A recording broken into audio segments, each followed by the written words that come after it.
今天我们要讲的是发生在云南哀牢山的一起诡异山难事件。4名地质队员的神秘死亡震惊了整个社会。这起事件不仅因为他们的离奇失踪，更让人觉得毛骨悚然的是，找到他们的遗体时，竟然有人是面带笑容的，甚至脱掉了身上的保暖衣物。要知道，他们携带了最先进的导航和通信设备，还有充足的补给品。按理说不应该遇到什么难以应对的状况，但为什么最终却离奇死亡呢？这就是2021年轰动一时的哀牢山事件。故事要从2021年11月13号说起。昆明自然资源局的4名地质调查员张金榜、刘宇、杨敏和张瑜前往云南镇的浙东镇，准备进入哀牢山进入野外考察的工作。他们和司机约好最迟第2天下午就会返回与他会合。然而从他们进入山林的那一刻起，4个人便失去了音讯。听到这儿，大家可能会想起前苏联的加特洛夫事件，或者是马尔代班的山难。那这些登山事故都有许多无法解释的现象，甚至还留下了令人不寒而栗的细节。那不同的是，这些事件还有幸存者或者登山日记帮助后人还原了部分的真相。那而哀牢山事件呢？从4名队员进入深山的那一刻起，他们便像是从这个世界消失了一样，完全没有留下任何线索。那开始今天的节目之前欢迎大家订阅我的 YouTube 频道，打开小铃铛，才不会错过更多的精彩内容哦。最早意识到这个事件不对劲的是一个熟悉哀牢山的巡山人是李家村的一个老乡。他对哀牢山的险峻和诡异太了解了，这里并不是普通人可以随意进出的地方。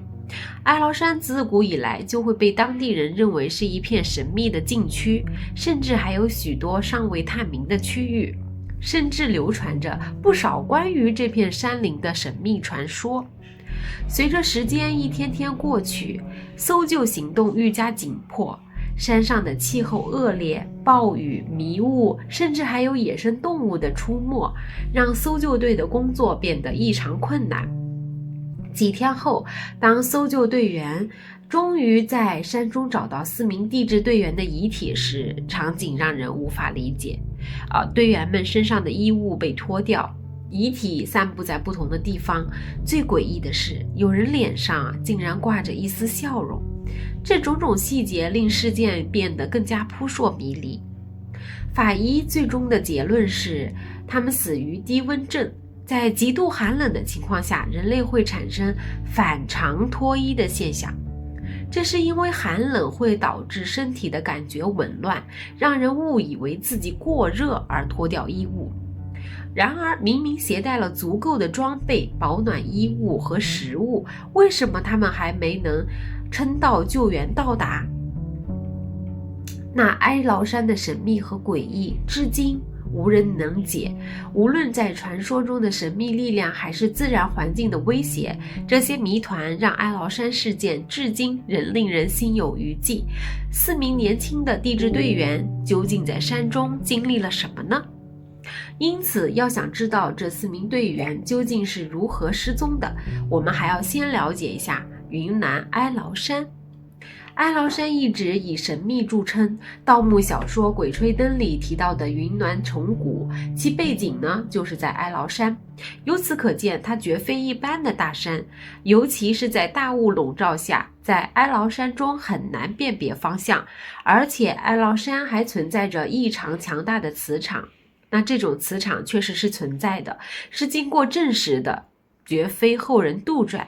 那因此哀牢山经常会出现混乱的现象。是从地理位置上看，哀牢山位于横断山脉西段，东北与大理接壤，东南与普洱市接壤，西南与缅甸接壤，全长500公里，海拔3166米。因此，真实的云南虫谷之一哀牢山地区分布着我国目前保存最完整、面积最大的山地湿性常绿阔叶林。山林中经常有猛兽出现，比如孟加拉虎、金钱豹、黑熊等等等有独特的这种物种。而且一般人不知道的是，哀牢山加入了我国生态系统研究网络，每年的生物、气候、地理环境、磁场变化等相关的数据都要实时监控，并作为国家级的机密数据上交。而失踪的4名地调的人员呢，就是为了采集相关的数据，从而进山的。在公元前5世纪这里曾经存在一个古老的部落哀牢国，哀牢山呢由此得名。哀牢国在哀牢山哀牢王柳茂的带领下，文明异常发达。无论是实际还是根织文化都非常的先进和极具特色。最鼎盛时期国土的面积约为138万平方米，东起哀牢山脉，西至缅北闽金山南，到今西双版纳的南境，北抵喜马拉雅山南岭。然而比起历史更为神秘的是，历代哀牢山王死后均葬入哀牢山，但至今考古界苦于寻找，却没有任何的发现。因此真实的哀牢山可能比小说《鬼吹灯》更加的诡异。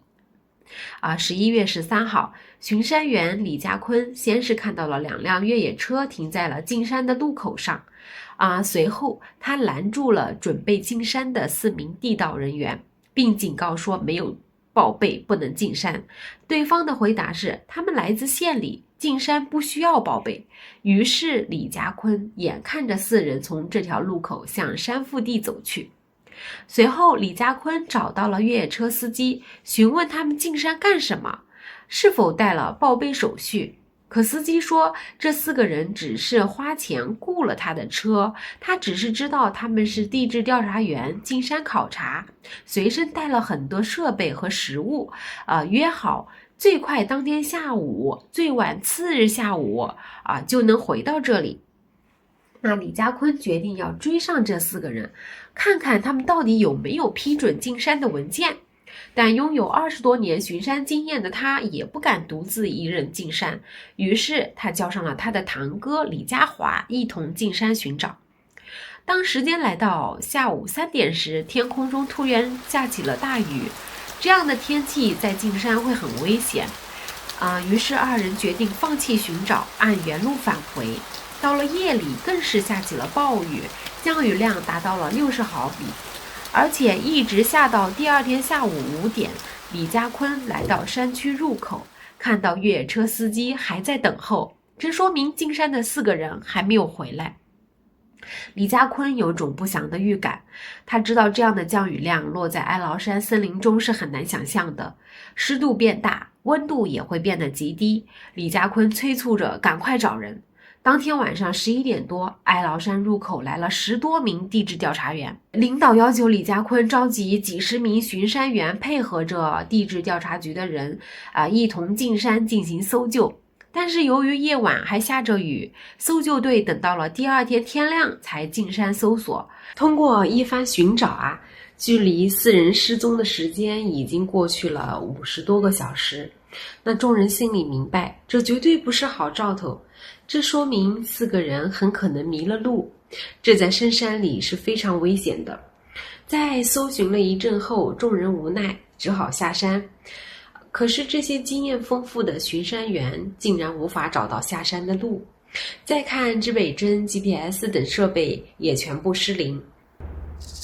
救援队遇到这样的情况，顿时感到惊恐万分。觉得十分诡异的是，这是李家坤堂哥李家华爬上了旁边的树干，向前方望去。通过这样的方法，最终辨别了方向，一行人才安全地下了山。时间来到2021年11月15号下午15点45分，各方救援力量全部集结到了哀牢山脚下，其中包括消防救援大队、普洱市的消防支队的救援大队、森林管护警方以及当地的巡山员那共同组织起了8支救援小组。8支队伍从海拔1700米的山脚下出发，开始进行9天的地毯式搜索。在浩瀚无际的原始森林，救援队的队员们发现这里简直太恐怖了。人类在自然面前显得微不足道，树林的茂密程度使你看不到一点地面上的情况，这也导致了无法接收到任何通信讯号。就算是救援队，如果稍不留神，也会迷失方向。搜救队员之间间隔不能超过1米，否则就很容易走散。如果你想休息1-2分钟，再抬头看，刚才的阳光就会被遮住。带着通信导航设备经常会被神秘的磁场干扰而失效，从而导致迷山并不清楚东南西北。转折点出现在11月19号这天，救援队突然在一棵树干上发现了用红色油漆留下的方向箭头，而且呢，在这棵树周围虽然被雨水冲刷，但还留有痕迹的脚印。在另一棵树下又发现了食物和空水瓶，经过辨认，箭头、食物和脚印正是失踪的4位调查员的。现在看到的监控画面是4人生前留下的最后影像，他们当时正在超市购买金山前的一个食物。这些发现让救援队异常兴奋，他们认为很快就能找到失踪的人员。